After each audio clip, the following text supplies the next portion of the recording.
नमस्कार दोस्तों, मैं सूर्या। आप लोग देख रहे हैं बॉलीवुड क्रेजी। आज आपको के सामने बात करने वाला हूँ सिंघम अगेन और भूल भुलैया 3 के स्क्रीन काउंट बैटल के बारे में। दोनों ही फिल्मों को लेकर, स्क्रीन काउंट को लेकर बहुत बड़ी बहस छिड़ी हुई है कि कौन सी फिल्म सबसे ज़्यादा स्क्रीन्स लेकर जाएगी। तो एक चीज़ तो साफ़ है कि 5500 स्क्रीन्स में सबसे ज़्यादा जो स्क्रीन्स लेकर जाएगी वो सिंघम अगेन ऑलमोस्ट 60% स्क्रीन्स लेकर जाएगी और 40% स्क्रीन्स लेकर जाएगी भूल भुलैया 3। यहाँ पे कुछ इंपॉर्टेंट बात मैं बताना चाहता हूँ। सबसे इम्पॉर्टेंट बात ये है कि सिंघम अगेन के जो डिस्ट्रीब्यूटर है वो पीवीआर वाले हैं और पीवीआर आइनॉक्स, ये दोनों साथी है। दोनों साथ में पिछले 1 साल पहले हो चुके हैं।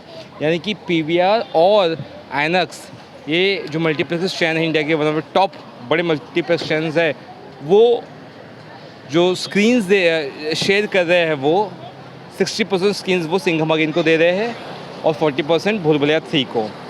अब यहाँ पर तोड़ क्या है वो मैं बताना चाहता हूँ। ये बहुत इम्पोर्टेंट चीज़ है और ध्यान से सुनना।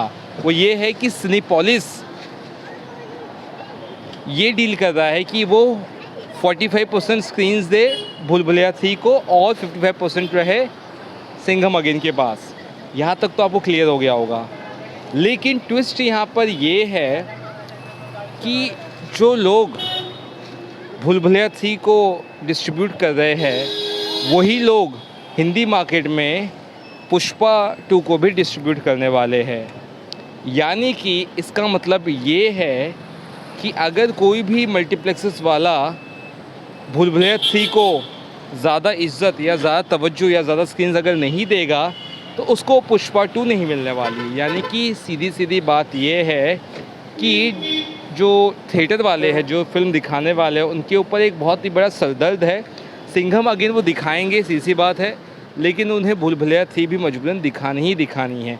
अब यहाँ पे एक सबसे बड़ा ट्विस्ट मैं एक और बता देना चाहता हूँ। वो ये है कि मान लीजिए दोनों फिल्म शुक्रवार को रिलीज़ हो रही है 1 तारीख को, फ्राइडे फिल्म चलती है, सैटरडे फिल्म चलती है या संडे फिल्म चलती है, या फिर फ्राइडे फिल्म अगर रिलीज़ होती है और फिल्म का रिस्पांस, किसी भी एक फिल्म का रिस्पांस अगर नहीं आता है तो उसका फ़ायदा दूसरे को मिलता है। स्पेशली सिंघम अगेन अगर सही तरह से नहीं चलती है, उसका रिस्पांस अच्छा नहीं आ रहा है, तो उसका बहुत ज़्यादा फ़ायदा होने वाला है भूल भुलैया 3 को। क्योंकि थिएटर वाले क्या करेंगे कि जो स्क्रीन्स दिए रहेंगे सिंघम अगेन को, जिसकी मान लो 2-2 स्क्रीन्स के हिसाब से डिवाइडेड है, और उसमें से अगर सिंघम अगेन रिस्पांस अच्छा नहीं आया तो 3 स्क्रीन्स दे दिए जाएंगे भूल भुलैया 3 को। क्योंकि वो भी चाहेंगे कि भूल भुलैया 3 अगर अच्छा परफॉर्म कर रही है तो एक फ़ायदा उसको होगा, थिएटर चलेगा।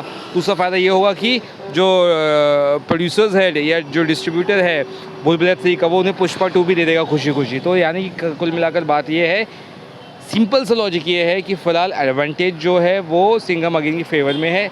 लेकिन अगर वो किसी भी तरह से 19-20 होती है तो उसका पूरा फ़ायदा भूल भुलैया 3 को मिलेगा। वो इसलिए क्योंकि कोई भी थिएटर वाला ये नहीं चाहेगा कि भूल भुलैया 3 उनके हाथ से जाए, और भूल भुलैया 3 जाएगी तो उनके हाथ से पुष्पा 2 भी जाएगी हिंदी मार्केट में। तो इस तरह से स्क्रीन काउंट का बैटल है। यानी कि कोई भी दूध का दूल्हा नहीं है, क्योंकि सिंघम अगेन के जो थिएटर वाले जो डिस्ट्रीब्यूटर है वो भी चाह रहे हैं कि 55% से 60% स्क्रीन्स मिले। यानी कि 60-40 का बैटल फ़िलहाल चल रहा है।